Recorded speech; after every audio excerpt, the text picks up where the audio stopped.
وادی کشمیر میں ایسے گرانے موجود ہیں جن کے پاس 200 سے 400 سالہ قدیم قلمی بیاض یعنی مخطوطات موجود ہیں۔ انہی قلمی بیاضوں سے کشمیری مرثیہ نگاری کی تاریخ زندہ رہی ہے۔ ذاکرین انہی بیاضوں سے مراثی یاد کر کے مجالس میں پڑھتے ہیں اور کشمیری زبان میں یہ مراثی عام لوگوں کی زبان زد پر ہوتی ہے۔ کشمیری مراثی کی اپنی ایک تاریخ ہے۔ وادی کشمیر میں بہت سے ایسے خانوادے اور گرانے موجود ہیں جن میں یہ قدیم قلمی بیاضیں یعنی نادر و نایاب مراثی مخطوطات موجود ہیں۔ چلیے ہمارے ساتھ کچھ لوگ ہیں جو ان مراثی کے حوالے سے بات چیت کریں گے۔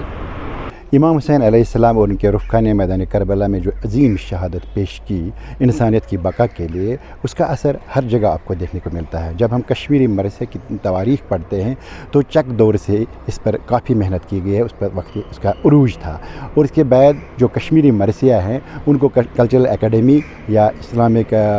ریسرچ سینٹر انہوں نے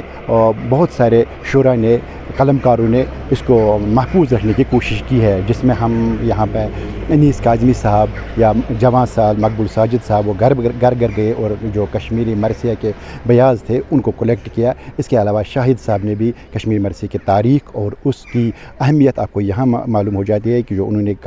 کتاب مرثیہ پر پبلش کی وہ KAS یا IAS نصاب میں بھی رکھا گیا ہے، اور ابھی بھی ایسے بہت سارے نایاب نسخے موجود ہیں گھروں میں جن کو پبلش کرنے کی بہت ہی ضرورت ہے۔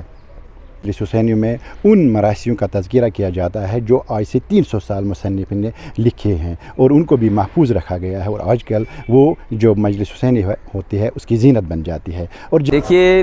یہ جو محرم کا سلسلہ ہے اور اس میں جو ہماری کلچر کے حساب سے جو مرثیہ پڑھی جاتی ہے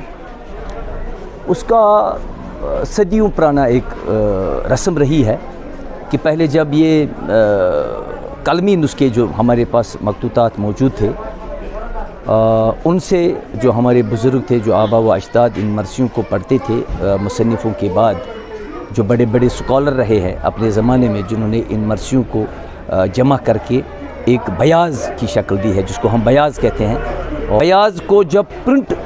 کرنے کا وقت آ گیا، اس کو چھاپنے کا جب وقت آ گیا، اس میں کئی ادبی لوگوں کا جو کلچرل اکیڈمی کے ساتھ وابستہ تھے، جموں کشمیر کی کلچرل اکیڈمی کے ساتھ یا کشمیر یونیورسٹی کے ساتھ جو پروفیسر حضرات یا مصنف حضرات وابستہ تھے، انہوں نے اس کو چھاپنے میں کافی مشقت کی ہے اور اچھی جو ہے انہوں نے اپنی خدمت اس میں دی ہے، جس میں جناب مقبول ساجد کا نام سر فہرست ہے، جنہوں نے اپنے چھپائی میں مطلب ان کو پرنٹ کرنے میں ایک اہم رول ادا کیا ہے۔ کلچرل اکیڈمی کے تھرو انہوں نے کافی اچھا رول ادا کیا ہے، اور جو جموں کشمیر کی ہسٹری میں ایک اچھے حروف سے لکھا جائے گا، اتہاس لکھے گا کہ مقبول ساجد صاحب نے اپنی خدمت کس طرح سے انجام دی۔ اس کے ساتھ ساتھ جب کشمیر یونیورسٹی کی ہم بات کرتے ہیں جس میں انیس کاظمی کا نام سر فہرست ہے، وہ ایک مصنف ہے سید عباس صاحب، انہوں نے اس میں خدمت کی ہے، اور مرزا ابوالقاسم سر فہرست ہے، اور جو میں سمجھتا ہوں کہ وہ مرثیہ کے علامہ رہے ہیں۔ لوگوں نے اس میراث کو اپنی عبادت سمجھ کر محفوظ رکھا ہے، بلکہ یہ قلمی نسخے جو ہے ہر دور میں زندہ مراثی رہے ہیں، اور خاص طور پر اگر ہم کشمیری زبان و ادب کی بات کرتے ہیں، اور یہ کافی ترویج ہوئی ہے ان بیاضوں سے، بلکہ بہت سارے ایسے مخطوطات ہیں جو یورپ کی لائبریریوں میں